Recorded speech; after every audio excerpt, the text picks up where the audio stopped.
Hey, Rec family. It's good to see you on this beautiful afternoon that feels maybe a little bit more like summer than it does like spring. You know, I wanted to share something with you. I'm not much of a collector. Lots of people collect all kinds of things, and if you go into a lot of people's houses, they have collections of everything from art to figurines to pictures to all kinds of stuff. Well, the only collection I have is a collection of golf balls that currently is sitting in a box that I have not unpacked since we moved, of places that I've played golf as more of a memory. But one of the things I have collected over the years, it's a little bit unusual, is quotes. I read a lot and I listen to a lot of podcasts, and anytime I run across a quote or a saying that really resonates with my soul, I write it down. And so I have this ongoing document of quotes. And these quotes are simply truth being spoken in a way that captures the essence of a truth that speaks to my heart and to my soul. And so what I thought I'd do over the next few weeks is share with you some of those quotes that I've collected. And my goal in doing this is that hopefully some of you, and some of them or all of them, are challenged, are encouraged, are built up because of what these things mean. Almost all truth, I would say maybe all truth, is rooted in God's principles. And so anytime we see one of these quotes that seems to reflect truth, it's reflecting something of God. So hopefully you'll get something from these. And the quote I wanted to talk about today was from a guy, make sure I get it right, from John Jewett. He was a pastor, a preacher around the turn of the century. Some say he was one of the greatest English-speaking preachers of his era.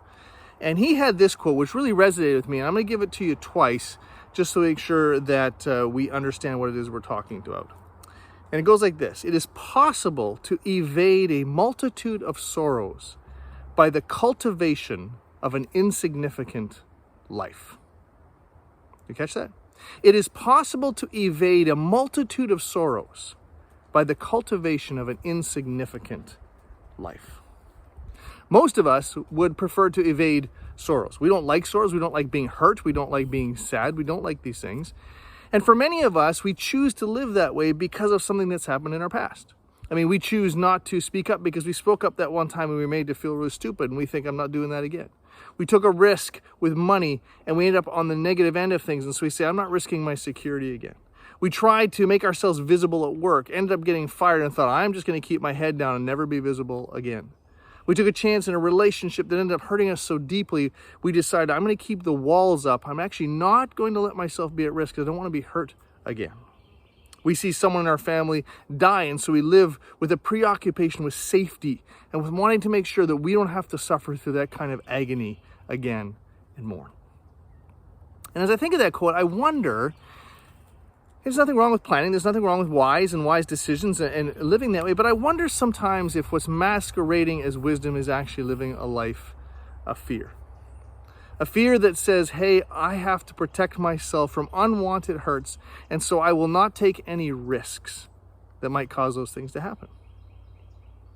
And in the end, we miss out on a significant life.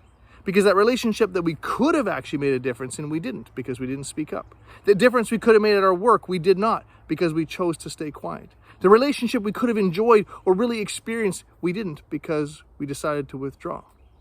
The blessing that we could have been to someone else financially and the blessing we could have received in return, we never experienced because we're so worried about keeping it to ourselves.